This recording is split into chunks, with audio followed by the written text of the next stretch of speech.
เจริญสุขสวัสดีสาธุชนท่านผู้ฟังทุกคนทุกท่านสำหรับสาธุชนท่านผู้ฟังที่ให้เกียรติรับฟังรายการธรรมาธิวัตรอันเป็นรายการวิทยุเพื่อการเผยแผ่พระพุทธศาสนาส่งเสริมการศึกษาและพัฒนาสังคมรายการนี้รับผิดชอบโดยอาตมาภาพ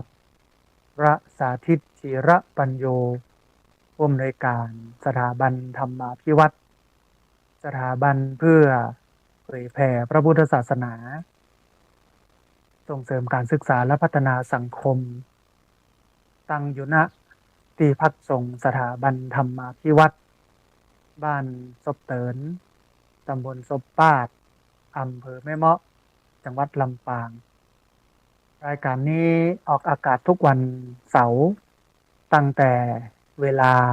8 โมงถึง9 โมงเมื่อเจ้าผ่านทางสถานีวิทยุเพื่อการศึกษาวิทยาลัยสงฆ์นครลำปาง FM 106.50 เมกะเฮิรตซ์ในเครือข่ายสถานีวิทยุคลื่นสีขาวเพื่อชาวประชาซึ่งมีสัญญาณครอบคลุม8 จังหวัดภาคเหนือตอนบนก็คือเชียงใหม่ลำพูนลำปางแพร่น่านพะเยาเชียงรายแม่ฮ่องสอนออกอากาศผ่านทาง Facebook ไลฟ์ซึ่งเป็นไลฟ์สดของสถานีวิทยุวัดฝายหินบันทึกเทปเอาไปออกอากาศผ่านทางสถานีวิทยุเพื่อการศึกษาและพัฒนาอาชีพRadio Network FM 99.50 เมกะเฮิรตซ์ทุกวันศุกร์ในเวลา8 โมงถึง 9 โมงเมื่อเจ้าตลอดจนถึงออกอากาศผ่านทางเพจของสถาบันธรรมาภิวัตรซึ่งช่องทางสุดท้ายก็คือเพจของสถาบันธรรมาภิวัตรท่านผู้ฟังสามารถไปติดตามรับฟังย้อนหลังไป Copy ลิงก์ไปคัดลอกลิงก์ส่งแชร์เอาไปให้กับญาติธรรมทั้งหลายได้ยินได้ฟังกันได้แถมตัวสาธุชนท่านผู้ฟังในวันนี้เข้ารายการจ้านิดหนึ่งนะเพราะว่าตอนแรกตั้งใจจะออกอากาศผ่านทางไลฟ์สดของ Facebook นะฮะแต่ว่าสัญญาณเสียงบ่ค่อยดีนะฮะจ้าไปประมาณสัก5 นาทีต้องขออภัยกับท่านผู้ฟังนะฮะก็เลยกลับมาใช้การออกอากาศแบบเดิมก็เดียวรอบต่อไปก็จะปรับปรุงนะให้มันดีขึ้นนะฮะให้มันชัดเจนขึ้นนะเราจะได้บรรยากาศแห่งบรรยากาศหนึ่งนะท่านผู้ฟังในช่วงนี้เป็นช่วงฤดูฝนจำเป็นอย่างยิ่งที่ญาติโยมต้องระมัดระวังนะเริ่มมาแล้วน้ำนะฮะบางพื้นที่ก็เริ่มนองนะแต่ว่าภาคใต้เนี่ยก็มาก่อนหมู่นะภาคใต้นี่ก็ทำให้เกิดภาวะน้ำท่วมน้ำนองเยอะทำให้เกิดความเสียหายตลอดจนถึงพี่น้องที่อยู่ใกล้ห้วยใกล้ดอยต้องระมัดระวังน้ำป่าไหลหลากดินโคลนถล่มนะก็ซึ่งจะส่งผลกระทบความเสียหายให้กับบรรดาท่านผู้ฟังได้ในวาระโอกาสอย่างนี้นะแล้วก็ต้องระมัดระวังสัตว์ที่มันจะมากับฝนไม่ว่าจะเป็นงูตะเข็บตะขาบนะรวมไปจนถึงยุงซึ่งเป็นพาหนะนำโรคนะไม่ว่าจะเป็นโรคไข้มาเรียโรคไข้เลือดออกโรคชิกุนกุนยาซึ่งทั้งหมดทั้งมวลที่อู้มานี้ก็ได้ความห่วงใยท่านผู้ฟังอยากจะให้ท่านผู้ฟังนั้นมีสุขภาพดีนะฮะแล้วก็ในช่วงนี้เนี่ยเป็นช่วงหน้าฝนก็เชิญชวนญาติโยมนะร่วมกันช่วยกันปลูกก็ไม้นะในบ้านในจองในที่ของเฮาเยอะๆแต่ว่าก่อนจะปลูกก็ต้องคัดเลือกเอาพันธุ์ไม้อันอย่างมาปลูกอย่างใดวางแผนวางผังไว้ก่อนนะเพื่อวันหน้าวันตาจะได้บัดตัดบ่โค่นมันนะฮะอันนี้ก็เป็นความห่วงใยจากรายการธรรมาภิวัตรอันเป็นรายการวิทยุเพื่อการเผยแผ่พระพุทธศาสนาส่งเสริมการศึกษาและพัฒนาสังคมซึ่งรับผิดชอบโดยอาตมาภาพพระสาธิตธีระปัญโยผู้อำนวยการสถาบันธรรมาภิวัตรสถาบันเพื่อเผยแผ่พระพุทธศาสนา ส่งเสริมการศึกษาและพัฒนาสังคมตั้งอยู่ณที่พักสงฆ์สถาบันธรรมาภิวัตรบ้านศพเตินตำบลศพปาดอำเภอแม่เมาะจังหวัดลำปางนะฮะก่อนที่จะเข้าสู่รายการธรรมะวันนี้ซึ่งวันนี้จะได้อู้เอ่ยกันถึงเรื่องจิตอาสาแล้วก็ต้องยกเอาการทำจิตอาสาในสมัยพุทธกาลก็คือในสมัยที่พระพุทธเจ้าทรงมีพระชนมาชีพอยู่ว่าในยุคนั้นสมัยนั้นเนี่ยเพิ่นทำจิตอาสากันอย่างใดนะฮะก็เราลองฟังดูแล้วก็เอามาปรับใช้ณปัจจุบันวันนี้มันก็จะง่ายขึ้นนะฮะแต่ว่าก่อนที่จะเข้าถึงเรื่องนั้นท่านผู้ฟังในวันพรุ่งนี้คือวันอาทิตย์ที่7กรกฎาคมนะพุทธศักราช2567เวลา9โมงนะฮะเปิ้นจะมีการหล่อเทียนเข้าพรรษาประจำปีพุทธศักราช2567ของพี่น้อง ที่ติดตามรับฟังเครือข่ายสถานีวิทยุคลื่นสีขาวพระเจ้าประชาณวัดพระธาตุม่อนจอมคออำเภอเวียงป่าเป้าจังหวัดเชียงราย ในงานมีการหล่อเทียนเข้าพรรษาจำนวน9เล่มถวายเทียนเข้าพรรษาจำนวน15วัดจำนวน15เล่มแล้วก็เจริญพรญาติโยมท่านผู้ฟังได้มาร่วมบุญกันเป็นเจ้าภาพยอดปัจจัยถวายวัดละ 1,500 บาทแล้วก็ถวายภัตตาหารเพลประสงค์จำนวน15โต๊ะโต๊ะละ 1,000 บาทท่านผู้ฟังสามารถติดต่อร่วมทำบุญได้ที่หลวงพ่อพระครูปฏิภาณธรรมทินหรือว่าตู้ลุงดอยโดยโทรศัพท์ไปอู้ไปเอ่ยกับเปิ้ลได้โทรศัพท์ไปแสดงความประสงค์จำนงหมายได้ที่เบอร์086 181 0423นะเบอร์086 181 0423หรือสามารถทำบุญผ่านธนาคารไทยพาณิชย์เลขที่บัญชี545 256 7959 545 256 7959ชื่อบัญชีพระครูปฏิภาณธรรมทินนะฮะแล้วก็หลังจากที่เฮาหลอกกันเรียบร้อยแล้วก็จะไปถวายวัดต่างๆจำนวน9วัดในพื้นที่ภาคอีสานในวันที่23 24 25เดือนสิงหาคม2567ออกเดินทางในวันที่23สิงหาคม2567เวลาตี 4นะฮะอันนี้ก็เป็นข่าวบุญนึ่งท่านผู้ฟังในวันพรุ่งนี้อาตมาภาพก็จะเดินทางไปร่วมทำบุญกับพี่น้องเครือข่ายวิทยุคลื่นสีขาวที่วัดพระธาตุม่อนจอมพออำเภอเวียงป่าเป้าจังหวัดเชียงรายอันนี้เป็นวันอาทิตย์ที่7นะฮะแล้วก็มีแห่งข่าวบุญนึ่งท่านผู้ฟังเป็นข่าวบุญที่สำคัญนะในวันจันทร์ที่8กรกฎาคมพุทธศักราช2567เวลาบ่ายโมงเป็นต้นไปก็เชิญท่านผู้ชมท่านผู้ฟัง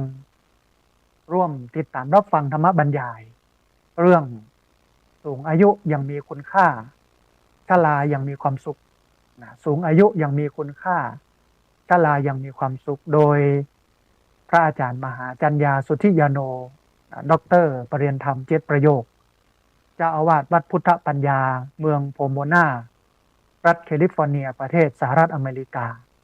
เนื่องในโอกาสที่พระอาจารย์มาเยี่ยมเยือนพบปะกับนักเรียนโรงเรียนผู้สูงอายุตำบลศพปาดณที่พักสงฆ์สถาบันธรรมาภิวัตรบ้านศพเตินตำบลศพปาดอำเภอแม่เมาะจังหวัดลำปางในวันจันทร์ที่8กรกฎาคม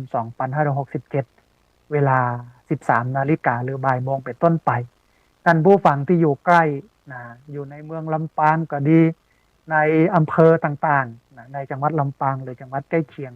ก็สามารถได้มาร่วมฟังธรรมไปกันได้บ่ใช่เรื่องง่ายนะฮะที่อาจารย์มหาจัญญาสุทธิยาโนเนี่ยเปิ้นมาประเทศไทยปีนึงเปิ้นก็มาเตื้อ2เตื้อนะฮะเปิ้นอยู่ที่เมืองโพโมนารัฐแคลิฟอร์เนียประเทศสหรัฐอเมริกาหลาย10ปีเป็นพระมหาเถระที่มีเมตตาแล้วก็เป็นพระนักเผยแผ่เพราะฉะนั้น ท่านผู้ฟังที่บ่ได้มาก็สามารถติดตามรับฟังทางเพจของสถาบันธรรมาภิวัตน์ได้ส่วนท่านที่ได้มาก็มาร่วมบุญกันใครจะเอาหงตาลออกมาเลี้ยงนะฮะก็เจริญพรได้ตัวเนาะอันนี้ก็เป็นสองข่าวบุญท่านผู้ฟังที่เอามามาให้ท่านผู้ฟังทั้งหลายได้ฟังกันในวันนี้นะฮะท่านผู้ฟังในวันนี้จะกันถึงเรื่องจิตอาสาที่ณปัจจุบันวันนี้มันก็มีตึงจิตอาสาที่เป็นจิตอาสาแท้ๆแล้วก็จิตอาสาที่เป็นของปลอมมาเนี่ยเอาหน้าเอาตา เอาชื่อเอาเสียงเนี่ยแล้วก็เนี่ยบาจบบาซิดบาเซตบาซินก็เติงเวลาก็ไปแล้วเนี่ยก็ละจะบ้านเป็นเนี่ยกันไปมันก็มีหลากหลายอย่างท่านผู้ฟังในสังคมไทยแต่ว่าในวันนี้สังคมไทยมันแตกต่างจากสังคมในอดีตนักนะฮะซึ่งวันนี้เศรษฐกิจก็แตกต่างจากสังคมในอดีตก็นักเหมือนกันมันมีเหตุมีปัจจัยมีตัวแปรเยอะในเรื่องของการทำให้สังคมมันเปลี่ยนนะอย่างตัวหนึ่งที่เป็นตัวชี้วัดอย่างชัดเจนก็คือเรื่องของเศรษฐกิจคือถ้าเศรษฐกิจแย่เศรษฐกิจบดีเนี่ยเขาก็จะหันความเปลี่ยนแปลงนะของโลกคนก็เริ่มที่จะเห็นแก่ตัวนักขึ้นบ่เอาไผบ่สนใจไผนะฮะบ่พ่อบ่ก้อยไผบ่เกิดเติงไผเกิดเติงก็ตัวเก่าหมู่จุมนี่อาจจะต้องได้ถึงด้วยซ้ำไปนะเอาตัวเองรอดเป็นยอดดีละในวันนี้มันก็ทำให้ความมีน้ำใจของคนนะมันลดลงหลายคนเนี่ยมองความมีน้ำใจของคนเนี่ยเป็นเรื่องของความโง่เขลาก็คือใครที่มีน้ำใจเอื้อเฟื้อเผื่อแผ่แบ่งปันเกื้อกูลเขาก็มองคนนั้นว่าอันนี้ภาษาชาวบ้านมันยังมาง่าว มันยังมาง่าวมันยังเนี่ยบ่ทำเอาคนเดียวแทนที่มันจะได้คนเดียวได้นะมันไปแบ่งไปเกื้อกูลคนอื่นแถมจัดหนักจัดหลายอย่างเงี้ยนะฮะก็เลยทำให้สังคมไทยเนี่ยเป็นสังคมที่ตะก่อนนะเอื้อเฟื้อเผื่อแผ่แบ่งปันเกื้อกูลนักมากแต่ณปัจจุบันวันนี้ก็เริ่มเห็นแก่ตัวนักขึ้นก็สังเกตจากหัวบ้านกันแล้วกันท่านผู้ฟังในอดีตเนี่ยถ้าเป็นญาติพี่น้องที่อยู่ด้วยกันนี่เนาะหัวนั้นก็จะบ่มีเลยเป็นพื้นที่บ้านที่กว้างมากมีพี่มีน้องมีป้ามีตามีลุงมียายอยู่ด้วยกันแต่ณปัจจุบันวันนี้ก็เริ่มแต่งหัวกั้นละเขตไผ่เขตมันที่ดินไข่ที่ดินมันอันนี้อันหนึ่งละอันที่สองนอกจากเขตไผ่เขตมันที่ดินไผ่ที่ดินมันแล้วมันก็เป็นเรื่องของการแปลงหัวขึ้นมาสมัยตะก่อนนี่เป็นหัวตาแสงหรอเอาไม้ไผ่มาเนี่ยมาทำวิวัฒนาการก็เป็นไม้ซึ่งเป็นไม้เศษเอามาเนี่ยมาทำวิวัฒนาการเป็นหัวลวดหนามเป็นหัวสังกะสีก็ในท้ายที่สุดก็เป็นหัวปูนแอมบปอนะวันนี้แต่งหัวปูนแล้วเอาเล็กก็ดีเล็กแหลมเนาะเอาเศษแก้วก็ดีไปไว้บนอันหลังหัวเพื่อป้องกันการบุกรุกของผู้คนสถานการณ์แบบนี้ท่านผู้ฟังมันก็แสดงออกบอกถึงน้ำใจของคนที่มันเลือนลางห่างหายไปสมัยตะก่อนเนี่ยข้าจะใครเอาไปขอเพิ่นก็แจกจ่ายแบ่งปันเกื้อกูลสังคมในยุคก่อนมีลักษณะเหมือนพี่หูสองน้องหูหนึ่งที่มีบ้านเหนือเกือมีบ้านใต้ขาดจะใครมีบ้านปีบ้านน้องนะฮะแต่ว่าตัวแปรสำคัญที่ทำให้เศรษฐกิจทำให้โลกมันเป็นไปในเชิงนั้นก็คือเรื่องของการจับจ่ายใช้สอยของผู้คนและความเปลี่ยนแปลงแต่วันนี้ได้ไปแสดงปาฐกถาธรรมกับพระคุณเจ้าแล้วก็นักปฏิบัติธรรม ที่วัดประตูต้นพึ่งอำเภอเมืองลำปางโดยพระเดชพระคุณหลวงพ่อท่านเจ้าอาวาสแต่ได้กราบนิมนต์อาตมาภาพได้ไปแสดงธรรมบรรยายที่แสดงก็เป็นเรื่องของธรรมะเกษตรกิจการใช้เงินใช้ทองการเสาะหาการเก็บการออมการแบ่งเป็นส่วนๆอย่างเนี้ยเขาโดยอาศัยธรรมะที่เป็นห้องว่าหัวใจเศรษฐีอุอากาสะอุทานสัมปทาก็คือขยันหาอารักขสัมปทารักษาไว้กะเนี่ยกัลยาณมิตรตาคบบัณฑิตคบเพื่อนดีสะก็มาจากคำว่าสมะชีวิตตาเลี้ยงชีวิตเหมาะสมอย่างนี้เป็นต้นแต่ตัวเศรษฐกิจเนี่ยณวันนี้มันแย่จริงมันก็เลยทำให้คนเห็นแก่ตัวเยอะขึ้นนะฮะเพราะนั้นท่านผู้ฟังในสมัยตะก่อนถึงแม้ว่าความเจริญมันบ่มีเศรษฐกิจก็บ่ดีตัวแต่ว่าทำไมผู้คนถึงมีจิตเมตตามีจิตสาธารณะมามองคนอื่นที่เป็นคนทำจิตอาสาเนี่ยว่าเป็นคนบอกหูเรื่องเป็นคนโง่เป็นคนที่สังคมเอาเปรียบกลับกลายเป็นว่ามองบุคคลเหล่านั้นว่าเป็นฮีโร่ เป็นคนต้นแบบเป็นคนดีมีศีลธรรมก็บริบทสังคมมันต่างกันถึงแม้ว่าในสมัยนี้จะหาคนแบบนั้นยากนะแต่ว่ามันก็ยังมีอยู่ทีนี้ท่านผู้ฟังวันนี้เวลาเหลือน้อยนะฮะอาจจะมาเปิดสายให้ท่านผู้ฟังที่ฟังอยู่ทางบ้านได้โทรเข้ามาร่วมเอ่ยกันเตื้อเพราะว่าเวลามีน้อยนะฮะเดี๋ยววันเสาร์หน้าก่อนค่อยเปิดแล้วก็จะทดลองระบบใหม่ในการใจสอยเพื่อเปิดออกมาแล้วก็คนที่เปิ้นติดตามรับฟังทางเฟซเปิ้นก็จะได้ฟังได้พอกันไปตัวอย่างเงี้ยนะฮะทีนี้ท่านผู้ฟังมันมีสมัยที่พระพุทธเจ้า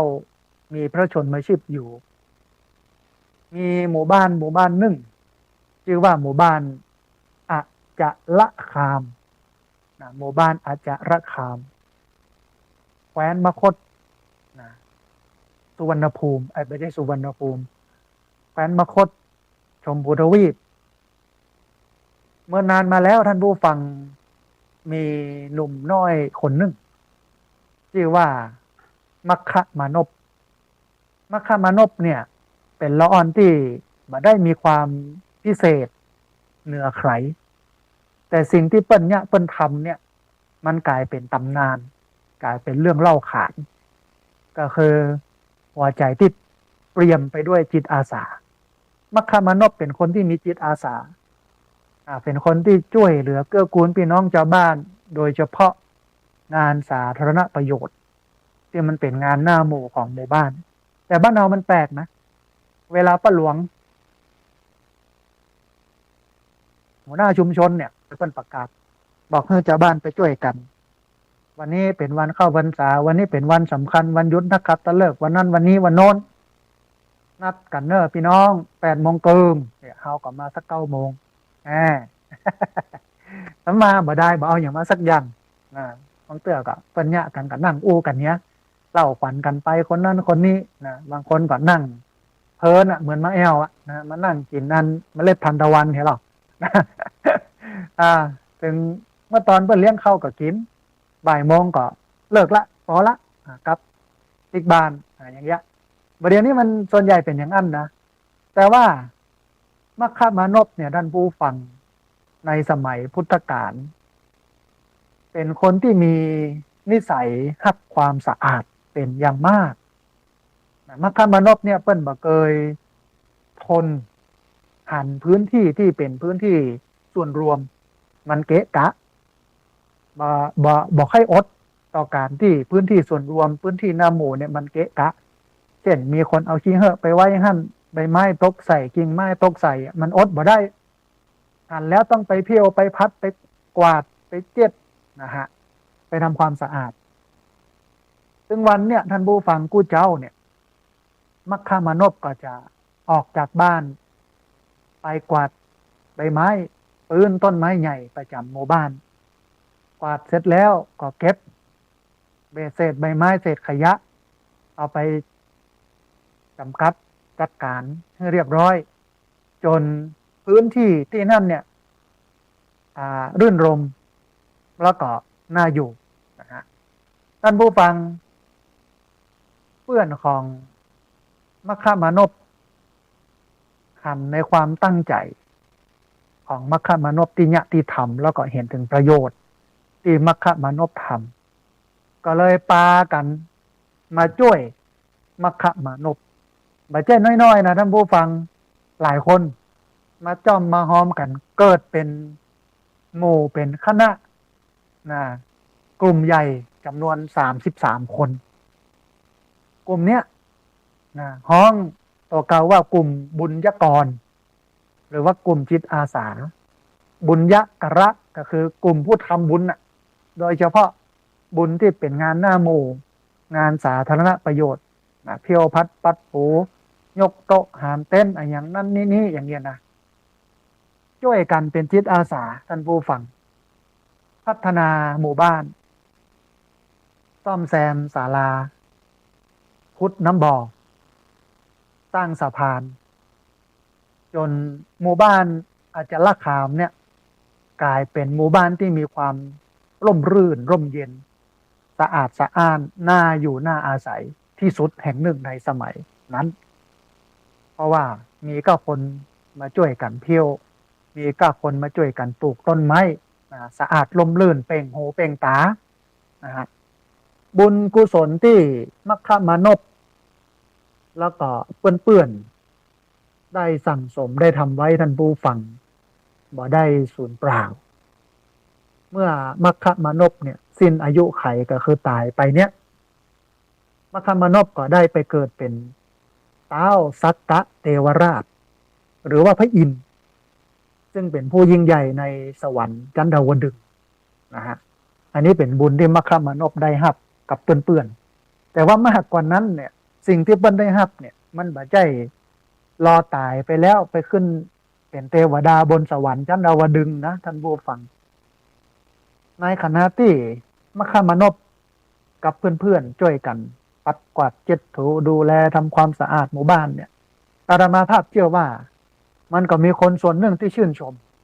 อนุโมทนาสนับสนุนกับเชื่อว่ามีคนกลุ่มหนึ่งที่เอาสิ่งของบอกว่าจะเป็นขนมบอกว่าจะเป็นน้ำดื่มบอกว่าจะเป็นอาหารอย่างไม่ไปเลี้ยงโมละอ่อนโมเนี้ยแน่นอนก็เหมือนสมัยนี้ที่มีกลุ่มนั้นกลุ่มนี้มาช่วยกันเนี่ยงานสาธารณประโยชน์แต่แล้วเขาก็มาสนับสนุนเรื่องของน้ำเรื่องอาหารเรื่องขนมอย่างเงี้ยนะฮะทีนี้ท่านผู้ฟังเรื่องของมัคคมานพเนี่ยมันสอนอะไรอย่างเขาพ่องเขาได้เรียนรู้อะไรอย่างกับเรื่องนี้เกี่ยวกับการมีจิตอาสามีจิตสาธารณะของมัคคมานพอันแรกท่านผู้ฟังสิ่งที่เราได้เรียนรู้หรือว่าสิ่งที่มัคคมานพทำเนี่ยมันสอนเราก็คือว่าพลังแห่งการเริ่มต้นท่านผู้ฟังพลังแห่งการเริ่มต้นเนี่ยมันมีพลังและมันทรงคุณค่าเพียงแค่มัคคมานพแล้วก็หมู่พี่น้องเพื่อนฝูงของมัคคมานพกวาดทำความสะอาดพื้นที่เล็กๆพื้นต้นไม้มัคคมานพกับจุดประกายให้เกิดการเปลี่ยนแปลงครั้งใหญ่คือสอนให้เรารู้ว่าการสร้างความเปลี่ยนแปลงที่ดีเนี่ยมันเริ่มต้นได้จากสิ่งเล็กๆน้อยๆจริงท่านผู้ฟังสิ่งเล็กๆน้อยๆเนี่ยถ้าเราเนี่ยประจำเนี่ยมันก็จะเป็นพฤติกรรมเป็นนิสัยขออภัยท่านผู้ฟังท้ายที่สุดฝังเป็นสันดานอย่างอาตมาภาพสอนคนเฒ่านักเรียนโรงเรียนผู้สูงอายุหรือญาติโยมผู้มาร่วมกินร่วมทานณที่พักสงฆ์สถาบันธรรมาภิวัตรอันแรกที่สอนก็คือการถอดรองเท้าคือถอดรองเท้าข้างวิหารข้างศาลาและเอาปลายของรองเท้าเนี่ยออกไปข้างนอกเวลาเราออกจากศาลาปุ๊บเราก็ซุบได้ทันทีมันจะทำให้ประหยัดเวลาแล้วก็บ่หายตัวมันบ่สเปะสปะเขาไปพอวัดทั่วไปที่เปิ้นกินเปิ้นตานกันวันพระวันศีลเนี่ยท่านผู้ฟังเบอร์มันเบอร์เกิบไผ่เป็นเกิบไผ่บ่หูนะฮะอันนี้สอนเปิ้นอันแรกสอน เรื่องของการเข้ามานั่งในศาลาต้องนั่งเป็นแถวเป็นแนวเป็นยะเป็นอย่างมาเหมือนวัดวาหลายวัดที่นั่งกันคนละจอกละแจงมาเป็นระเบียบอย่างนี้เป็นต้นสอนให้เปิ้นกินโดยเอาหลักการก็คือกินอยู่อย่างต่ำแต่มุ่งกระทำอย่างสูงกินง่ายอยู่ง่ายแต่ไม่มักง่ายมัดใจณเวลานี้เป็นเวลา7 ปีแล้วผู้สูงอายุนะซึ่งสอนยากที่สุดอ่ะคนมาเก่าเพิ่นถึงว่าไม้แก่ดัดญาติ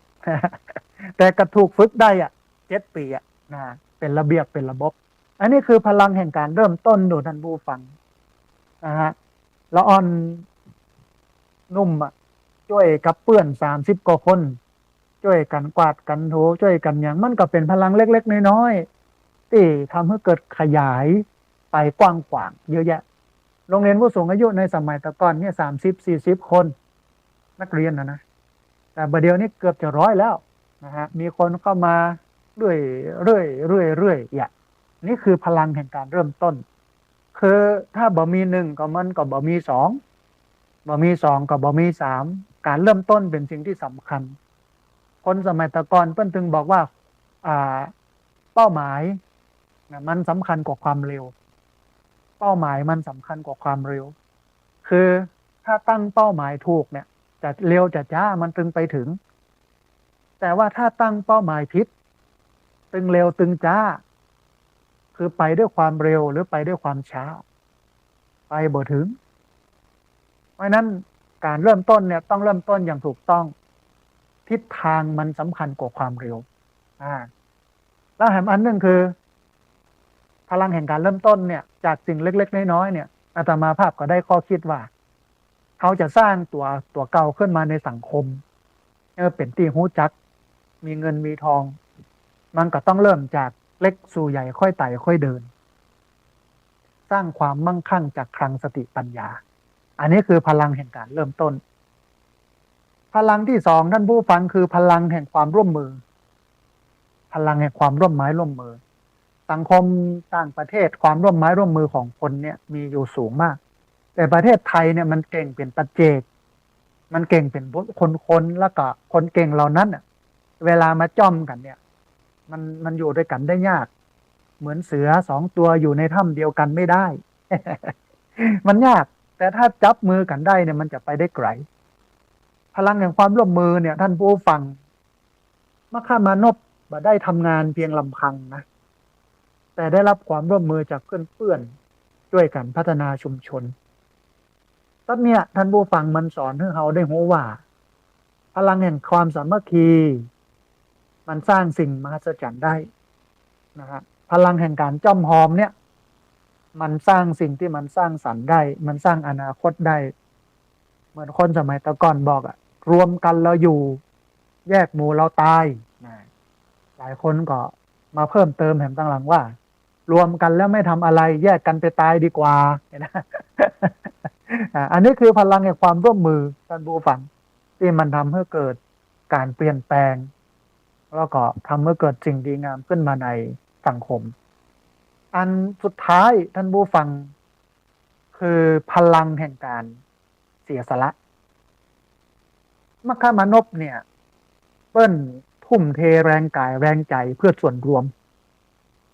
บ่ได้หวังผลตอบแทนมันสอนให้เราได้รู้ว่าการเสียสละเพื่อผู้อื่นเนี่ยมันสร้างความสุขและความพึงพอใจที่แท้จริงคนที่เสียสละเนี่ยคนฮื้อเนี่ยมือของคนฮื้อเนี่ยมันอยู่สูงกว่ามือของคนรับเวลาเขาฮื้อเนี่ยมันสละความโลภออกจากตัวเก่าเวลาเขา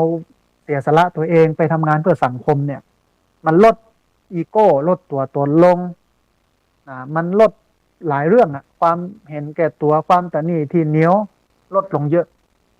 แล้วมาอาสาทำงานหน้าหมู่แน่นอนว่าคนที่เปิ้นหันตัวก็มีการที่เอามาทำเนี่ยนะคนที่เปิ้นบ่หันตัวคอยจะโจมตีคอยจะเพียดนะมันเนี่ยเอาหน้าเอาตามันเนี่ยเพื่อที่จะลงตำแหน่งเป็นสทสอบตนายกสจนู่นนี่นั่นเยอะเป็นปหลวงกำนันมันเนี่ยเพื่อมันได้เงินก้า คนก็มองหลายแง่หลายมุมแต่คนที่ทำเนี่ยเพิ่งไม่ได้สนใจว่าใครจะว่าบอกว่าแต่ถ้าไปสนใจกะกำอู้เนี่ยไม่เป็นอันทำอะไร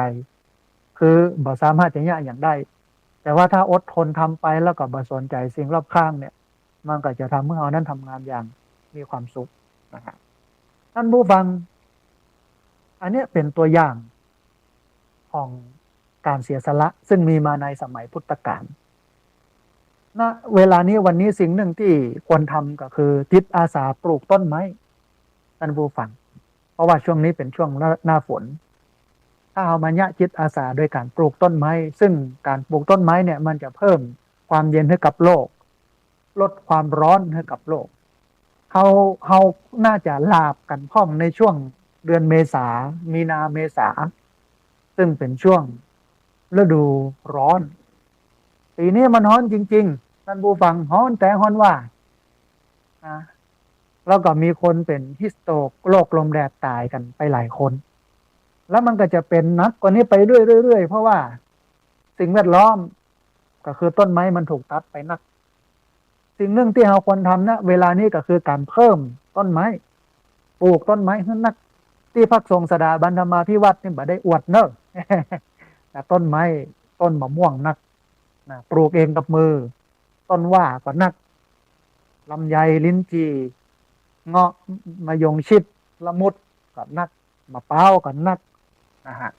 แต่ว่าวันนี้จะไปละปูนท่านผู้ฟังไปซื้อลำไยมาซ่อมที่มันตายประมาณ27 ต้นนะฮะวันก่อนนะคุณแม่ขจรสารพีเปิ้นมาจากอำเภอดอยสะเก็ดจังหวัดเชียงใหม่มาแอวหามาทำบุญ100 วันสามีเปิ้นที่เสียชีวิตเปิ้นก็ทำบุญมา10,000 บาทเพราะว่าเปิ้นหูว่าอาตมาภาพกำลังปรับที่ด้านหลังแห่ง10 กว่าไร่จะปลูกไผ่นะซึ่งด้านหลัง10 ไร่เนี่ยท่านผู้ฟังต้องเอารถแมคโครลงก่อนปรับพื้นที่ก่อนเอาต้นไม้เอาต่อไม้ออกก่อนหลังจากนั้นก็เอารถแท็กเตอร์มาไถแต่ว่าตอนนี้กำลังไปติดต่อรถแท็กเตอร์ดูว่ามันชั่วโมงต่อใดมันเสี่ยงกี่บาทเนี่ยนะฮะ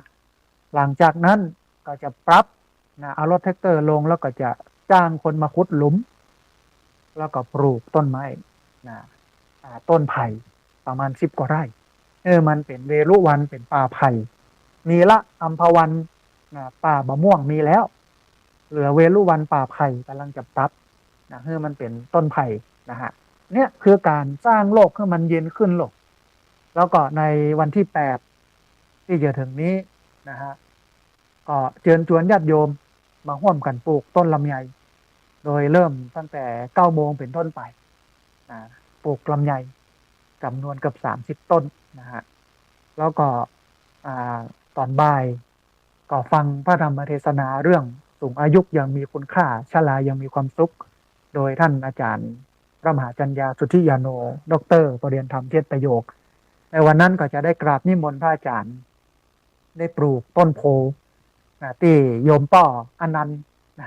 โยมป้ออนันต์เปิ้นเอามาจากบ้านตังโคกหัวจ้างนะฮะลำปางเนี้ยมาถวายไว้เมินแล้วก็ยังบ่ได้ปลูกบ่ได้ลงเตื้อโยมป้ออนันต์ถ้าฟังอยู่ถ้ามีเวลาก็มาร่วมบุญกันเนอะตอนเจ้าในวันที่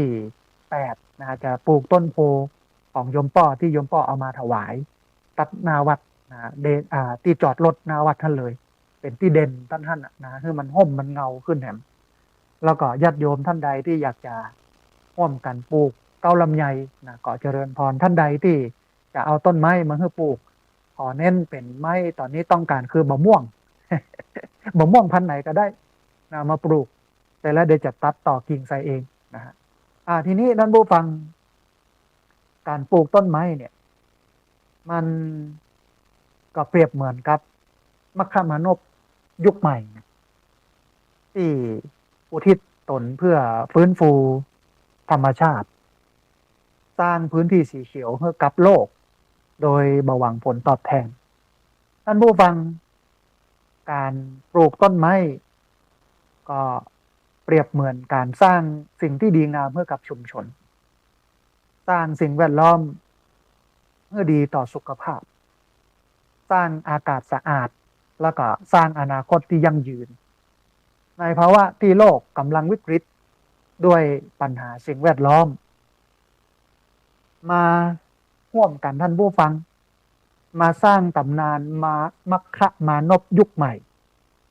เริ่มต้นง่ายๆนะเพียงแค่ปลูกต้นไม้ในบ้านชักชวนพี่น้องทั้งหลายเนี่ยร่วมกันปลูกต้นไม้หรือว่าทำงานสาธารณประโยชน์อะไรอย่างก็ได้ตามที่เฮาถนัดนะทุกการกระทำไม่ว่าจะเป็นสิ่งเล็กสิ่งใหญ่ของเฮามันจะเป็นพลังที่มันจะสร้างความเปลี่ยนแปลงให้กับโลกของเฮาได้ อันเนี้ยก็เชิญชวนท่านผู้ฟังมาเป็นมัคคะมานพยุคใหม่นะที่สร้างโลกให้มันร่มเย็นมันเป็นสุขนะฮะท่านผู้ฟังเหลือบแลพอเวลาเลยแฮม7 นาทีขณะนี้ท่านผู้ฟังกำลังติดตามรับฟังรายการธรรมาภิวัตน์อันเป็นรายการวิทยุเพื่อการเผยแผ่พระพุทธศาสนาส่งเสริมการศึกษาและพัฒนาสังคมซึ่งรายการนี้รับผิดชอบโดยอาตมาภาพระสาธิตธีระปัญโยผู้อำนวยการสถาบันธรรมาภิวัตน์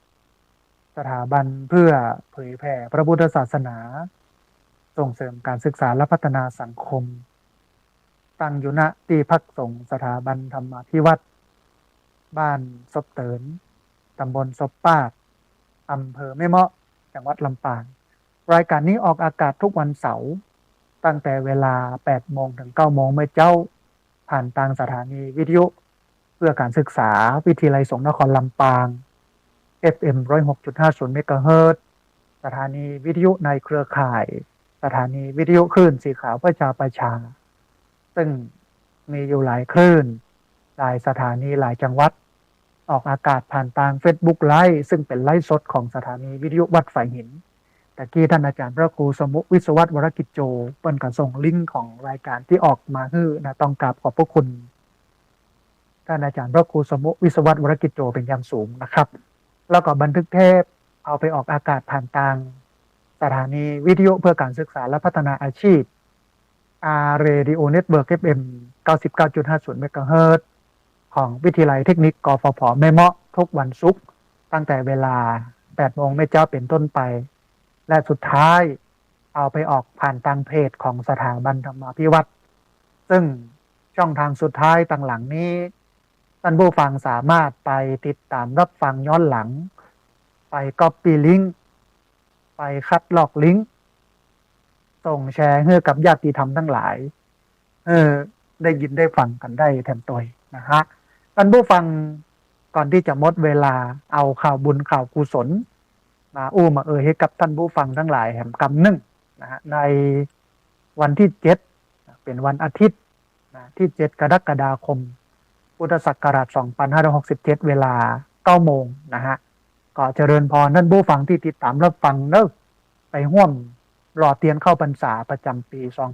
2567ของสถานีวิทยุในเครือข่ายสถานีวิทยุคลื่นสีขาวประชาซึ่งมีผู้ติดตามรับฟังอยู่หลายจังหวัดไม่ว่าจะเป็นจังหวัดเชียงใหม่ลำพูนลำปางแป้น่านพะเยาเชียงรายแม่ฮ่องสอนเปิ้นจะรอกันที่วัดพระธาตุม่อนจอมทองอำเภอเวียงป่าเป้าจังหวัดเชียงรายเวลา 9 โมงในงานมีพิธีหล่อเทียนเข้าพรรษาจำนวน 9 เล่มแล้วก็ถวายเทียนเข้าพรรษาจำนวน15 วัด15 เล่มก็ขอเรียนเชิญท่านผู้ฟังเป็นเจ้าภาพยอดปัจจัยถวายวัดละ 1,500 บาทถวายภัตตาหารเพลพระสงฆ์จำนวน15 โต๊ะจำนวน 1,000 บาทท่านผู้ฟังที่ติดตามรับฟังอยู่สามารถติดต่อขอร่วมทำบุญได้ที่หลวงปู่พระครูปฏิพันธ์ธรรมทินหรือว่าตู้ลุงดอยโทรได้ที่เบอร์086 181 0423เบอร์086 181 0423หรือสามารถร่วมทำบุญได้ที่ธนาคารไทยพาณิชย์เลขที่บัญชี245 256 7959 545 256 7959 ชื่อบัญชีพระครูปฏิภาณธรรมทิมหลังจากที่รอแล้วก็จะนำไปถวายวัดต่างๆจำนวน9 วัดในพื้นที่ภาคอีสานโดยจะไปกันวันที่23 24 25สิงหาคม2567ในเวลาตี 4นะจะออกเดินทางในวันที่23สิงหาคมนะอันนี้ก็เป็นข่าวบุญหนึ่งแล้วก็แห่งข่าวบุญหนึ่งท่านผู้ฟังเป็นข่าวบุญสำคัญก็คือในวันที่8ซึ่งเป็นวันจันทร์8 กรกฎาคม2567เวลา13 นาฬิกาหรือว่าบ่ายโมงเจริญพรเชิญญาติโยมท่านผู้ฟังติดตามรับฟังธรรมบรรยายเรื่องสูงอายุยังมีคุณค่าชรายังมีความสุขโดยพระอาจารย์มหาจัญญาสุทธิยาโนด็อกเตอร์ปรริยนธรรม7 ประโยคเจ้าอาวาสวัดพุทธปัญญาเมืองโพโมนารัฐแคลิฟอร์เนียประเทศสหรัฐอเมริกาเนื่องในโอกาสที่พระอาจารย์มาเยี่ยมเยือนพบปะกับนักเรียนโรงเรียนผู้สูงอายุตำบลศพปาดหน้าที่พักสงฆ์สถาบันธรรมาธิวัดบ้านศพเตินตำบลศพปาดอำเภอแม่เมาะจังหวัดลำปางในวันจันทร์ที่8 กรกฎาคม2567เวลา13 นาฬิกาก็คือบ่ายโมงท่านผู้ฟังท่านใดที่ว่างเว้นจากภารกิจการงานที่ติดตามรับฟังรายการวิทยุอยู่ก็มาร่วมบุญกันเนอะมาร่วมทำบุญปัจจัยกันเทศพระอาจารย์มาพบปะมาฟังธรรมซึ่งมันก็เป็นเรื่องยากพระอาจารย์เปิ้ลมาประเทศไทยปีละครั้ง2 ครั้งนะฮะแล้วก็เปิ้ลอยู่ที่แคลิฟอร์เนียเนี่ยหลาย10 ปีมีประสบการณ์เป็นอดีตคณบดีคณะสังคมศาสตร์ของมหาวิทยาลัยสงฆ์โดยนะฮะความรู้ความสามารถพระอาจารย์นี่มีอยู่เยอะเพราะฉะนั้นก็เจริญพรเนาะเอาละท่านผู้ฟังเชิญชวนท่านผู้ฟังได้ร่วมทำบุญแล้วก็ได้เนื้อหาสาระกันถึงเรื่องของการที่มีจิตอาสาถึงวันนี้หายากนะฮะแต่เราบอกต้องไปหวังเปิ้งไผ่เรื่องจิตอาสานี่มันเป็นเรื่องภายในให้มันเกิดจากเราก็คือเราทำเองมันถึงจะดีและมันถึงจะเป็นประโยชน์นะฮะท่านผู้ฟังวันนี้เวลาของรายการธรรมพิวัตรหมดแล้วเราจะปะกันแถมใหม่ในวันเสาร์หน้าเวลา8 โมงถึง 9 โมงเดี๋ยววันเสาร์หน้านี่จะลองไม่ถึงเรื่องของการไล่ทางสตรีมหยาดนะฮะออกอากาศเพราะว่าตะกี้เนี่ยภาพมันออกแต่เสียงมันบอกออก ต้องขออภัยกับท่านผู้ฟังตัวเดียวเสาร์หน้ารับใหม่แก้ตัวใหม่นะวันนี้ต้องกราบขอบพระคุณครูบาอาจารย์พระเถรานุเถระครูบาสังฆะที่เคารพอย่างสูงทุกรูปอนุโมทนาบุญกับเจ้าของคลื่นเจ้าของสถานีที่รับสัญญาณเอาไปออกอากาศเอาไปส่งกระจายเสียงอนุโมทนาบุญกับญาติโยมทุกคนทุกท่านที่ติดหลับรับฟังแล้วก็ขออภัยกับญาติโยมที่จะโทรเข้ามาวันนี้มาเปิดสายต้องขออภัยเลยเพราะว่าเวลามีน้อยจะพักกันในไมเนอร์ท่านผู้ฟังวันเสาร์หน้า8 โมงถึง 9 โมงวันอังคารตี 5 ถึง 7 โมงแล้วก็วันพฤหัสบดี2 ทุ่มถึง 3 ทุ่มวันนี้สัพพะพุทธานุภาเวนะด้วยเดชเดชะอนุภาพของพระพุทธเจ้า